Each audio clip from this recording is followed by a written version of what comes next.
할렐루야. 하나님의 은혜와 평강이 이 아침에도 여러분들과 함께하길 바랍니다. 오늘 우리에게 주시는 하나님 말씀은 히브리서 10장 11절에서 25절까지의 말씀입니다. 제사장마다 매일 서서 섬기며 자주 같은 제사를 드리되 이 제사는 언제나 죄를 없게 하지 못하거니와 오직 그리스도는 죄를 위하여 한 영원한 제사를 드리시고 하나님 우편에 앉으사 그 후에 자기 원수들을 자기 발등상이 되게 하실 때까지 기다리시나니 그가 거룩하게 된 자들을 한 번의 제사로 영원히 온전하게 하셨느니라. 또한 성령이 우리에게 증언하시되 주께서 이르시되 그날 후로는 그들과 맺을 언약이 이것이라 하시고 내 법을 그들의 마음에 두고 그들의 생각에 기록하리라 하신 후에 또 그들의 죄와 그들의 불법을 내가 다시 기억하지 아니하리라 하셨으니 이것들을 사하셨은즉 다시 죄를 위하여 제사 드릴 것이 없느니라. 그러므로 형제들아 우리가 예수의 피를 힘입어 성소에 들어갈 담력을 얻었나니 그 길은 우리를 위하여 휘장 가운데로 열어놓으신 새로운 살 길이요 휘장은 곧 그의 육체니라. 또 하나님의 집 다스리는 큰 제사장이 계심에 우리가 마음의 뿌림을 받아 악한 양심으로부터 벗어나고 몸은 맑은 물로 씻음을 받았으니 참 마음과 온전한 믿음으로 하나님께 나아가자. 또 약속하신 이는 미쁘시니 우리가 믿는 도리의 소망을 움직이지 말며 굳게 잡고 서로를 돌보아 사랑과 선행을 격려하며 모이기를 피하는 어떤 사람들의 습관과 같이 하지 말고 오직 권하여 그날이 가까움을 볼수록 더욱 그리하자. 아멘. 예수님은 우리에게 자신을 길이라고 가르치셨습니다. 예수님은 생명의 길이요 하나님께 나아가는 길, 새로운 살 길입니다. 그런데 그 길은 거저 이루어진 것이 아니죠. 십자가에서 제물로서 흘리신 그분의 피로 놓여진 길입니다. 오늘 본문은 그 새로운 살 길로 우리를 초대하고 왜 예수님이 이 땅에 오셔야만 했는지에 대한 이야기를 다시 한번 우리에게 들려주고 있습니다. 11절에서 14절까지의 말씀을 보면요. 제사장마다 매일 서서 섬기며 자주 같은 제사를 드리되 이 제사는 언제나 죄를 없게 하지 못하거니와 오직 그리스도는 죄를 위하여 한 영원한 제사를 드리시고 하나님의 우편에 앉으사 그 후에 자기 원수들을 자기 발등상이 되게 하실 때까지 기다리시나니 그가 거룩하게 된 자들을 한 번의 제사로 영원히 온전하게 하셨느니라. 히브리서 기자는 시편의 말씀을 인용하면서 유대인 출신 그리스도인들에게 성전에 더 이상 미련을 두지 말라고 권면합니다. 왜냐하면 제사장이 매일 성전에서 제사를 드렸지만 그러나 그 제사의 효력은 영원하지 않다는 거예요. 여러분 어쩌면 우리의 신앙은 하루분이라고 할 수 있습니다. 마치 하나님이 광야에서 이스라엘 백성들에게 아침마다 내려주셨던 만나와도 같습니다. 이를 통해 하나님은 하나님만을 의지하는 훈련을 하셨던 거죠. 우리 또한 그날그날의 은혜를 받아야 합니다. 하늘로부터 오는 영의 양식을 날마다 걷어서 먹는 거예요. 그래서 매일 아침 말씀을 묵상하는 이 시간이 우리의 영혼에 너무도 소중한 시간인 줄 믿습니다. 우리의 신앙은 만나 신앙이 되어야 합니다. 우리는 매일 거둔 양식으로 매일 양식을 먹어야 되지 작년에 거두어 놓은 양식으로 오늘을 살 수는 없다라는 것입니다.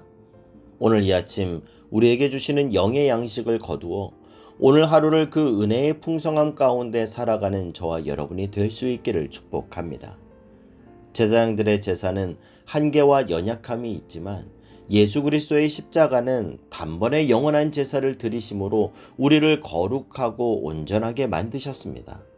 예수님은 불완전을 완전으로, 연약함을 온전함으로 바꾸시기 위해 우리에게 오셨습니다. 그 예수님의 십자가가 오늘도 나에게 효력 있음을 여러분 믿으실 수 있기를 바랍니다.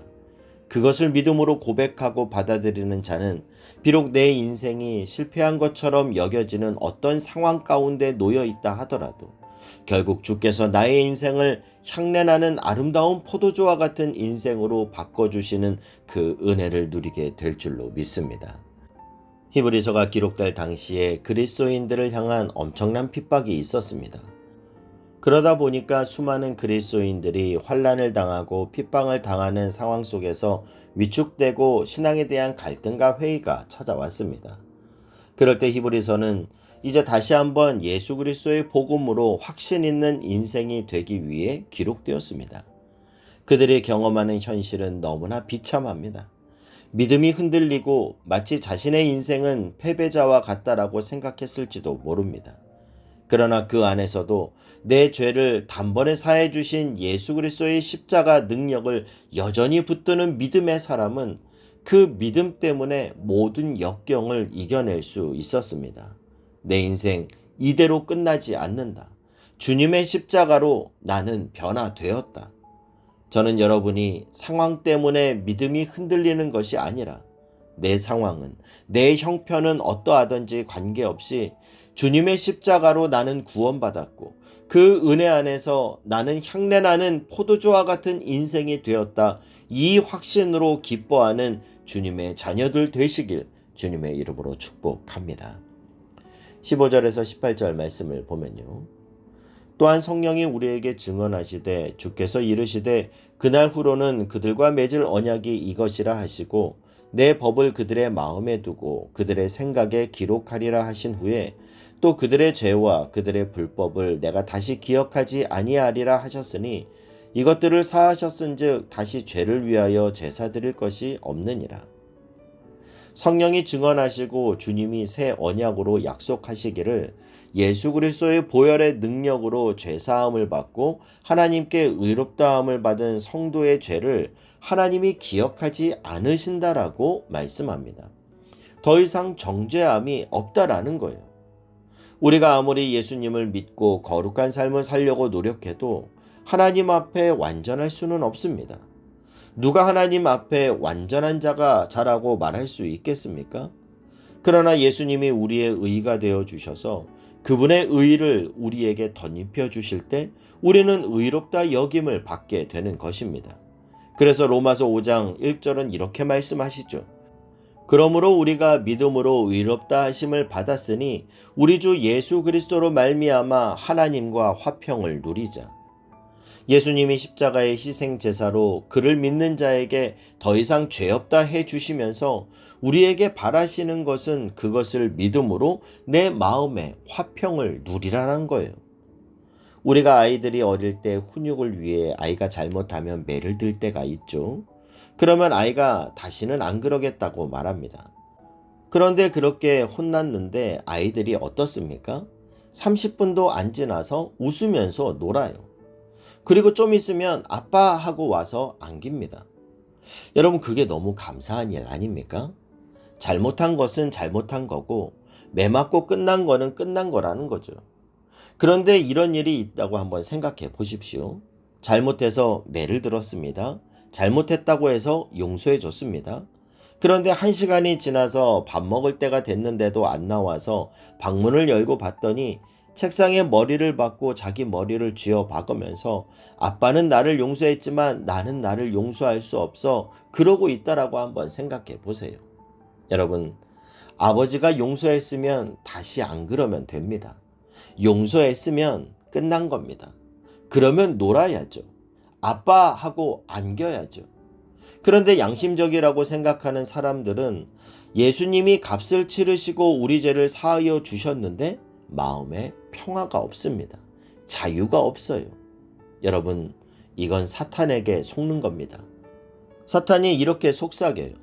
예수님이 내 죄를 위해 얼마나 큰 값을 치러 주셨는데 이게 네가 할 짓이냐? 그때 우리는 오늘 본문 17절을 읽는 겁니다. 그들의 죄와 그들의 불법을 내가 다시 기억하지 아니하리라. 로마서 5장 1절 말씀을 읽는 거예요. 그러므로 우리가 믿음으로 의롭다 하심을 받았으니 우리 주 예수 그리스도로 말미암아 하나님과 화평을 누리자. 저와 여러분이 이 말씀을 믿음으로 주님 안에서 참 자유함을 누리실 수 있기를 바랍니다. 과거에 지었던 어떤 죄로 인한 정죄감에 빠져 그것이 오늘도 마음의 올무와 가시가 되지 않고 회개를 넘어 죄사함 받은 자로서의 참된 자유가 넘치시길 주님의 이름으로 축복합니다. 19절 20절 말씀을 보면요. 그러므로 형제들아 우리가 예수의 피를 힘입어 성소에 들어갈 담력을 얻었나니 그 길은 우리를 위하여 휘장 가운데에 열어놓으신 새로운 살 길이요 휘장은 곧 그의 육체니라. 예루살렘 성전에 가면 저희 같은 사람들은 성전 뜰까지밖에 못 들어가고 제사장은 성소까지 들어갑니다. 그리고 지성소는 대제사장만 들어가죠. 그것도 1년에 한 번만 들어갑니다. 그런데 예수님께서 자신이 스스로 제물이 되어 주셔서 성소의 휘장을 찢으셨기 때문에 우리는 언제든지 아버지 하고 지성소 안으로 바로 들어갈 수 있게 되었어요. 여러분, 이것이 자녀의 권세입니다. 우리가 기도할 때 아버지 부르며 곧장 지성소로 들어가는 은혜를 누리실 수 있기를 바랍니다. 그 깊은 친밀감으로 우리를 기다리시고 우리를 지성소로 초청하시는 하나님께 믿음으로 기도하는 저와 여러분이 될 수 있기를 바랍니다. 21절, 22절 말씀을 보면요. 또 하나님의 집 다스리는 큰 제사장이 계심에 우리가 마음의 뿌림을 받아 악한 양심으로부터 벗어나고 몸은 맑은 물로 씻음을 받았으니 참 마음과 온전한 믿음으로 하나님께 나아가자. 우리가 그리스도의 보혈로 정결함을 받았으니 이제 어떻게 해야 되는가? 먼저는 참 마음과 온전한 마음으로 직접 거침없이 하나님께 나아가자라는 거예요. 하나님의 이름을 부르고 하나님께 직접 나아가자라는 것입니다. 그리고 23절에 보면요. 또 약속하신 이는 미쁘시니 우리가 믿는 도리의 소망을 움직이지 말며 굳게 잡고, 그리고 두 번째는 하나님 앞으로 나아갈 뿐만 아니라 그 믿음을 굳게 붙들라라는 겁니다. 우리의 신앙이 이제는 형식적인 예배를 드리는 신앙이 아니라 약속을 붙드는 신앙이 되어야 한다라는 것이죠. 여러분, 우리에게 있는 성경은 모두 다 하나님이 우리에게 주시는 약속의 말씀입니다. 그 약속의 말씀을 읽고 붙드는 것이 우리가 믿는 도리의 소망을 굳게 잡는 행위입니다. 오늘도 말씀을 읽고 그 안에서 계시하시는 약속의 말씀을 붙드십시오. 그 말씀을 나의 말씀으로 받고 말씀을 붙들며 기도하십시오. 어제 중학생 둘째 딸이 저에게 물어보더라고요. 아빠는 어떻게 기도해? 그래서 제가 이야기해 줬습니다. 저는 기도의 줄이 잘 잡히지 않을 때 언제나 성경을 읽습니다. 말씀을 한 절 읽고 그 말씀이 나를 향한 말씀이 되길 소망하며 기도합니다. 그리고 또 말씀을 읽고 그 말씀으로 기도하고, 이것을 반복하다 보면 말씀 안에 있는 하나님의 계시를 발견할 때가 많고 향방 없는 기도가 아니라 초점이 맞추어지는 기도를 할 때가 많이 있습니다. 여러분, 약속의 소망을 붙들고 그 약속의 소망이 내 삶에 반드시 성취되길 사모하는 마음으로 기도하십시오. 그리하여 오늘도 성취된 약속 안에 살아가는 복된 삶이 될 수 있길 주님의 이름으로 축복합니다. 24절, 25절 말씀을 보면요. 서로 돌아보아 사랑과 선행을 격려하며 모이기를 피하는 어떤 사람들의 습관과 같이 하지 말고 오직 권하여 그날이 가까움을 볼수록 더욱 그리하자. 여러분, 교회는 그리스도의 은혜로 하나님께 직접 나아갈 수 있는 사람들이 구원의 소망과 약속의 말씀을 붙들고 그리고 서로 돌아보는 공동체, 모이기를 힘쓰는 공동체입니다. 교회는 주님과 교제하는 기쁨을 누리는 공동체, 성도의 사랑의 교제가 넘치는 공동체여야 합니다. 우리 교회가 함께 모여 예배하고 함께 모여 사랑의 교제를 나누는, 그래서 그 안에 주님이 주시는 참 자유함이 넘치는 아름다운 교회 되기를 소원합니다. 그리고 여러분의 가정 또한 주님을 예배하는 가정, 세상에서는 누리지 못하는 사랑과 신뢰가 넘치는 믿음의 가정이 되실 수 있기를 바랍니다. 그런 여러분의 가정과 우리 교회를 보는 세상 사람들이 여러분을 통해 하나님을 느끼고 그리스도께로 돌아오는 거룩한 일이 일어나길 주님의 이름으로 축복합니다. 기도하겠습니다. 사랑하는 하나님, 오늘의 나의 발걸음이 주님이 원하는 발걸음 되게 하시고, 나의 손길이 주님이 원하는 손길이 되게 하시고, 나의 시선이 주님 바라보는 시선이 되게 하여 주옵소서. 오늘도 주님의 그 소망을 가슴에 품고 주님의 말씀을 살아내며 주님의 사랑을 마음껏 펼쳐 보이는 하루 되게 하여 주옵소서. 예수님의 이름으로 기도하옵나이다. 아멘.